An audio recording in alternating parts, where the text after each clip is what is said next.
வணக்கம் நண்பா. நாம இன்னைக்கு இந்த வீடியோவில் பார்க்க போறது என்னன்னு பாத்தீங்க அப்படின்னா, ஜெய் ஆகாஷ் நடிப்பில் வெளிவந்திருந்த ஜெய் விஜய் இந்த திரைப்படத்தோட மூவி ரிவ்யூ தான் பார்க்க போறோம். ஸோ ரிவ்யூ போறதுக்கு முன்னாடி இது வரைக்கும் நம்ம சேனலை சப்ஸ்கிரைப் பண்ணாம பார்த்துருந்தீங்க அப்படின்னா சப்ஸ்கிரைப் பண்ணி பக்கத்தில் இருக்கிற பெல் ஐக்கனை கிளிக் பண்ணிக்கோங்க. அவங்க வீடியோக்குள்ள போகலாம். இந்த திரைப்படம் ஏ கியூப் அப்படிங்கிற ஒரு அப்ளிகேஷன் வந்துட்டு அவைலபிளா தான் இருக்கு. அமௌண்ட் பே பண்ணி நீங்க இந்த படத்தை வந்துட்டு பார்க்கணும்னு விருப்பப்பட்டீங்க அப்படின்னா தாராளமா பார்த்துடலாம். ஸோ இந்த திரைப்படத்தோட ஒரு ஒன்லைன் என்னன்னு பாத்தீங்க அப்படின்னா, ரொம்ப கஷ்டமான ஒரு ஒன்லைன். என்னத்தை எங்கிருந்து ஆரம்பிக்கிறது எனக்கே தெரியல. என்ன இந்த படம் பார்த்துருந்து அப்படி வந்து பாத்தீங்க அப்படின்னா, நான் வந்துட்டு பக்கா வந்துட்டு இம்ப்ரெஸ் ஆகி நிற்கிற, தலை சுற்றி போயிட்டு அப்படியே வந்துட்டு எனக்கே வந்துட்டு இந்த வீடியோ எப்படி மேக் பண்ணுறது என்னன்னே தெரியாமல் வந்து நின்றுக்கிறதா பார்த்துக்கோங்க. இந்த படத்தோட ஒன்லைனை உங்களுக்காக கஷ்டப்படுவதை சொல்லிடுறேன். ஹீரோ சுற்றி வந்து பார்த்தீங்க அப்படின்னா அவங்களோட ஒய்ஃபு, தங்கச்சி, அதுக்கப்புறமேட்டு அவங்க அப்பா, இவங்க 3 பேருமே வந்துட்டு பார்த்தீங்க அப்படின்னா இவங்க உண்மையான ஒய்ஃப் கிடையாது, உண்மையான தங்கச்சி கிடையாது, உண்மையான அப்பா கிடையாது. ஹீரோக்கு ஏதோ ஒரு ஆக்சிடென்ட் ஆயிருக்கு, அவர் எல்லாத்தையும் மறந்துட்டாரு. ஆனால் நாங்கள் தான் உங்க ஒய்ஃபு, நாங்கள் தான் உங்க தங்கச்சி, நாங்கள் தான் உங்க அப்பா அப்படின்ட்டு இவரை நம்ப வச்சு நடிச்சிட்டு இருக்காங்க. இது ஒரு கட்டத்துக்கு மேலே ஹீரோக்கு தெரிய வருது எதனால இவங்க 3 பேர் சேர்ந்து நடிச்சாங்க. இப்போ அவங்களோட அந்த அப்பா, அம்மா, தங்கச்சி இவங்களுக்குலாம் என்னதான் நடந்துச்சு, ஹீரோ இதுக்கப்புறமேட்டு என்னதான் செயல்பாடு எடுக்க போறாரு அப்படிங்கிற இந்த படத்தோட பீதி கதையை அமைச்சிருது. இப்படிங்க ஓரளவுக்கு வந்துட்டு கஷ்டப்பட்டு கதையை வந்துட்டு சொல்லிட்டேன். ஆனா இதுக்கு மேல பாத்தீங்க அப்படின்னா படத்துல வந்துட்டு அந்த ஸ்மோக் எஃபெக்டே வந்துட்டு சொல்லிட்டு இருப்பாங்க. ஒரு ஆத்மா முக்கியமான இடத்தில் ஸ்மோக் எஃபெக்ட்லேயே வந்துட்டு படம் ஃபுல்லா சுத்துதுன்னு மொத்த படத்துலயுமே வந்துட்டு பாத்தீங்க அப்படின்னா புகையை போட்டுட்டு ஒண்ணுமே தெரியாத மாதிரி எங்கடா ஹீரோ என்ன நடக்குது அப்படின்னே தெரியல. மொத்த படத்துலயுமே வந்து ஸ்மோக் எஃபெக்ட் அப்படிங்கிறது பயங்கரமான ஒரு ரோல்னு சொல்லி அந்த ஸ்மோக் எஃபெக்ட் கடைசியா வந்து முடிச்சாங்க பாருங்க. அட்டரான அற்புதம் அப்படிங்கிற அளவுல வந்துட்டு அமைஞ்சிருந்தது. அதுக்கப்புறமேட்டு பாத்தீங்க அப்படின்னா படத்துல என்ன நல்லா இருந்துச்சு நல்லா இல்லைங்கிறத வருவோம். ஸோ இந்த இடத்துல ஜெய் ஆகாஷ், ஸோ இவர் வந்துட்டு ஹீரோ பார்க்கும்போது அவரோட ஃபேன்ஸ் எல்லாம் சந்தோஷப்படலாம். பட் நார்மலா ஜென்ரல் ஆடியன்ஸா பார்க்கும்போது அவர் வந்துட்டு நீ தானே என் பொண்ணு வசந்தம் அப்படின்னு ஜீ தமிழ்ல ஒரு சீரியல் ஒன்று பண்ணியிருந்தாரு.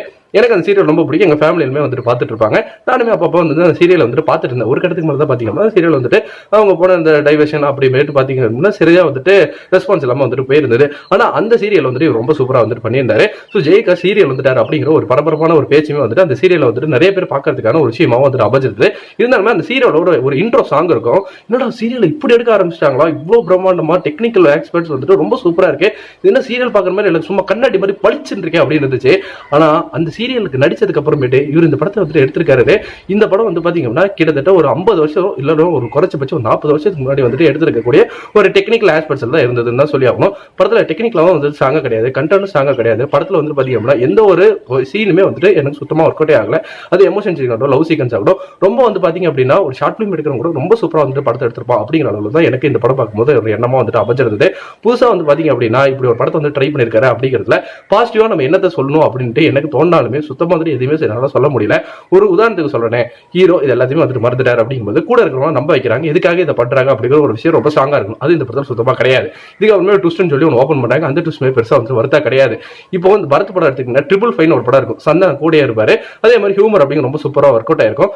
பரத் வந்துட்டு சில நினைவுகள் வரும், ஆனா சந்தானம் கூட இருந்து எல்லாத்தையும் வந்து மாத்தி வைப்பாரு. எதுக்காக இதெல்லாம் பண்ணாரு அப்படிங்கிறது வந்துட்டு பின்னாடி தெரிய வரும். அப்போ அந்த ஒரு ட்விஸ்ட் அந்த மொமெண்ட் அது உடைக்கிற சமயம் அப்படிங்கிற ரொம்ப சூப்பரா அமைஞ்சிருக்கும். 555 இது வரைக்கும் நீங்க அந்த படத்தை பார்க்கல அப்படின்னா தாராளமா பார்க்க வேண்டிய படமா தான் வந்துட்டு அமைஞ்சிருது. எனக்கு ரொம்ப பிடிச்ச ஒரு படமாவும் இருக்கும். அதுல அந்த ஒரு இன்ட்ரோ சீக்வன்ஸ் எனக்கு இன்னுமே வந்துட்டு ஞாபகத்துல இருக்கு. ஹீரோயின் வந்துட்டு ஹீரோ கிஃப்ட் கொடுக்குற அந்த 555 அப்படிங்கிற அந்த செயின் வந்துட்டு அந்த கார் ஆக்சிடென்ட்ல வந்து பாத்தீங்க அப்படின்னா அப்படி மேல போயிட்டு இப்படி கீழே வரும். ஸோ அந்த சீக்வன்ஸ் முதல் கூட எனக்கு வந்துட்டு இப்போ வந்து பாத்தீங்க அப்படின்னா செம்மையா வந்துட்டு ஞாபகம் இருக்கு. முக்கியமா அந்த படத்துக்காக தான் பரத் வந்துட்டு 6 பேக்ஸ் வந்துட்டு வச்சிருந்தாரு. அந்த சமயத்துல வந்துட்டு பெருசா பேசப்பட்டிருந்தது. சந்தானத்தோட காமெடியும் வந்து நல்லா ஒர்க் அவுட் ஆயிருக்கும். ஸோ அந்த மாதிரி ஒரு சூழல்ல வந்துட்டு நிகழக்கூடிய ஒரு படமா தான் எனக்கு இந்த படம் பார்க்கும்போது வந்து ஞாபகம் இருந்துச்சு.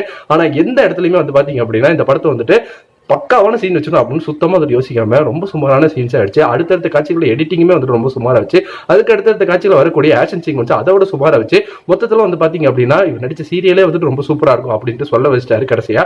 ஸோ எனக்கு இந்த ஒரு ஜெய் விஜயம் அப்படிங்கிறது ரொம்ப ரொம்ப சுமாரான படமா தான் வந்துட்டு அமைஞ்சிருந்தது. ஸோ நீங்க ஆல்ரெடி இந்த திரைப்படம் பார்த்துருந்தீங்கன்னா உங்களுக்கு எப்படி இருந்தது அப்படிங்கிறது நம்மளோட கமெண்ட் செக்ஷன்ல வந்துட்டு தட்டி விட்டுருங்க. ஃபார் மோர் சினிமா அப்டேட்ஸ் மறக்காம நம்ம சேனலை சப்ஸ்கிரைப் பண்ணி பக்கத்தில் இருக்கிற பெல் ஐக்கனை கிளிக் பண்ணிக்கோங்க. இதுல நடுவில் சொல்லணும்னு நினைச்சது அவங்க வைஃப் வந்துட்டு 2 பேரும் வந்துட்டு அட்டாக் பண்ணுவாங்க. மொட்டை மாடிக்கே வந்து யாராவது மொட்டை மாடிக்கு வந்து நைட் நேரத்துக்கு வந்து அட்டாக் பண்றீங்க அப்படின்னு பாத்தீங்க அப்படின்னா அந்த சீக்வன்ஸ்ல அடுத்தது அப்படியே கட் பண்ண அப்படின்னா வைஃப் வந்துட்டு எப்படிங்க தப்பிச்சிருந்தீங்க அப்படின்னா அவங்க தூங்கிட்டு இருந்தாங்க, நான் அப்படியே நடந்து வந்துட்டு அப்படிங்கிறாங்க. என்னடா இந்த சீக்வன்ஸ் எங்க இருந்தா நடந்தது, எப்பரா இதெல்லாம் நடக்கும் அப்படின்னா சரி வைஃப் வந்துட்டு 2 பேர் கடத்திட்டு போயிட்டாங்க. ஹீரோ வந்து மயக்கமா இருக்காரு. ஹீரோ கண்ணு முடிச்சது என்ன பண்ணும், பயங்கரமா போயிட்டு அங்க போடணும் இதை போடணும் எதுவுமே பண்ணல. வீட்டில் உட்காந்துருக்காங்க, இந்த பக்கம் அந்த பக்கம் நடந்துட்டு இருக்காங்க. இது போலீஸ் இன்வெஸ்டிகேஷன் வந்துருக்கு. போலீஸ் வந்துட்டு உட்காந்து தூங்கிட்டாங்க. இதுக்கப்புறமேட்டு பாத்தீங்க அப்படின்னா அந்த பொண்ணை காலையில் எழுந்திரிச்சு எங்க கடத்தல தூங்கிட்டு இருந்தாங்க, நானே எந்திரிச்சு நடந்து வந்துட்டேன் அப்படிங்குது. இதை தொடர்ந்து வந்து பாத்தீங்க அப்படின்னா அடுத்த சீக்வன்ஸ்ல வந்துட்டு தங்கச்சி அட்டாக் பண்றதுக்காக 2 பேர் உள்ள வந்திருக்காங்க. பார்த்தா அந்த ஒரு சின்ன பையன் மாதிரி இருக்கா, ஸ்கூல் பையன், அவங்க கண்ணு எடுத்துட்டு வந்துட்டு மிரட்டிட்டு இருக்கான்.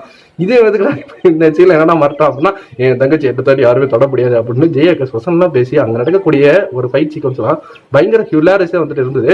பார்க்கணும்னு நினைக்கிறவங்க தாராளமா வந்துட்டு பாருங்க. நன்றி, வணக்கம்.